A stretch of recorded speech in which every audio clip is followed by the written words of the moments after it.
चला तर मित्रमंडळींनो, आज बनवूया चकली। मुलांना सुट्ट्या सुरू झाल्यात आणि मुलांना काहीतरी चटमटीत खावं असं वाटतं, तर त्यासाठी आज आपण 1 कप पोहापासून बनवणार आहे इथे चकली। तर बघू शकता किती कुरकुरीत अशी चकली आपली झालेली आहे। तर तुमचा जास्त वेळ न घेता मित्रमैत्रिणींनो, चला आपण रेसिपी सुरू करूया। त्याआधी तुमचं स्वागत आहे माझ्या इंडियन किचन चेस्का कुकिंग चॅनलमध्ये। तर बघू शकता किती अशी काटेदार चकली झाली आहे। तर चला सुरू करूया। एक पॅन ठेवायचं गॅसवर आणि त्यामध्ये 1 कप पोहा टाकायचा। जो आपण रेग्युलर पोहा बनवतो खायसाठी तोच वापरायचा, पतला पोहा इथे वापरायचा नाही। जो आपण चिवड्याला वापरतो तो अजिबात वापरायचा नाही, जो आपण खायला वापरतो तोच घ्यायचा। त्याला थोडं गॅसचा फ्लेम लो करायचा आणि छान असं कुरकुरीत भाजून घ्यायचं। फक्त लक्ष ठेवायचं की पोहा हा आपला जळला नाही पाहिजे। तर छान असं ड्राय रोस्ट झालं की एखाद्या पातेल्यामध्ये किंवा ताटामध्ये त्याला काढून घ्यायचं। पूर्ण ताटामध्ये 2 मिनिट असं फैलवून द्यायचं, म्हणजे जेणेकरून हा ना थंडा होईल।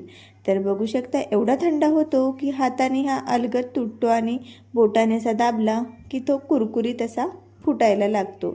तर आता मिक्सरच्या भांड्यामध्ये आपल्याला टाकून द्यायचं। याचा आपल्याला पावडर बनवायचा आहे। तुम्ही जर ड्राय रोस्ट नसेल करत, गरमागरम जर काढू शकता, पण त्याला काढल्यानंतर थोडा पावडरला आपल्याला हवा द्यायची गरज असते। तर बघा इथे छान असं पावडर झालेलं आहे आणि जास्त एकदम पावडर बारीक पेस्ट न होता थोडं जाडसरच आहे। जाडसर म्हणजे एकदम जाडसर पण नाही, पण थोडं आहे जसा जाड रवा असतो तसा आहे। आता 1 कप यामध्ये तांदळाचं पीठ घालायचं। आता अर्धा कप इथे बेसन टाकायचं आणि थोडी कस्तुरी मेथी हाताने अशी बारीक करून घालायची। यामध्ये थोडा ओवा टाकायचा, ओव्याने चव खूप छान येते। आता यामध्ये थोडं टाकून घेऊया मीठ, थोडीशी चिमूटभर हळद घालायची आणि इथे टाकायचं लाल तिखट। तर लाल तिखट इथे मी 2 चम्मच वापरलेला आहे, तुम्ही कमी जास्त करू शकता। तर इथे चटमटीत अशी थोडीशी तिखटच खायला आवडतं, तर 2 चम्मच इथे मी टाकलेलं आहे। आता कडकडीत असं तेलाचं मोहन टाकायचं। तुम्ही इथे बटरसुद्धा वापरू शकता अथवा तुम्ही तूपसुद्धा इथे वापरू शकता, त्यांनी पण खूप छान अशी चकली बनतं। पहिले गरम होतं म्हणून आपण थोडं चम्मचने हलवून घ्यायचं।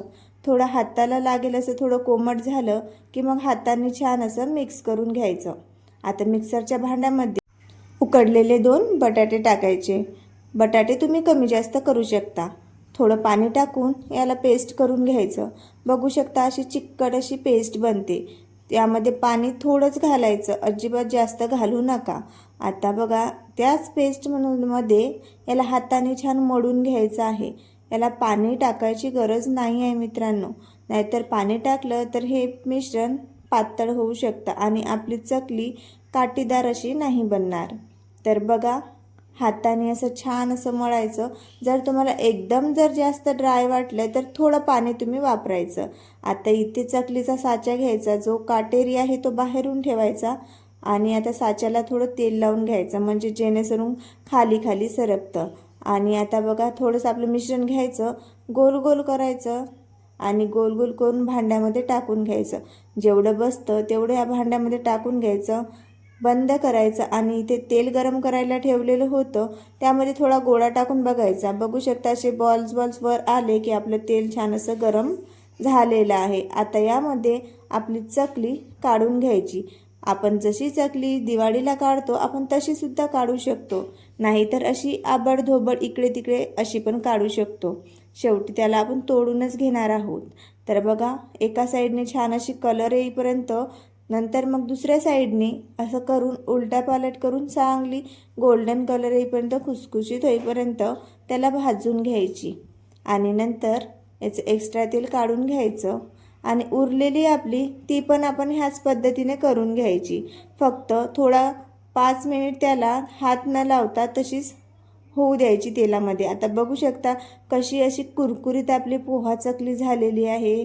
खायला खूप छान अशी लागतं आणि मुलांना जेवढ्या लवकर आपण बनवतो तेवढ्या लवकर ही संपते सुद्धा।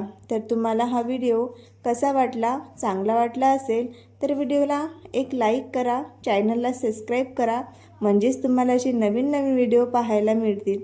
तर चला भेटूया आता पुढच्या व्हिडिओमध्ये. Bye, take care.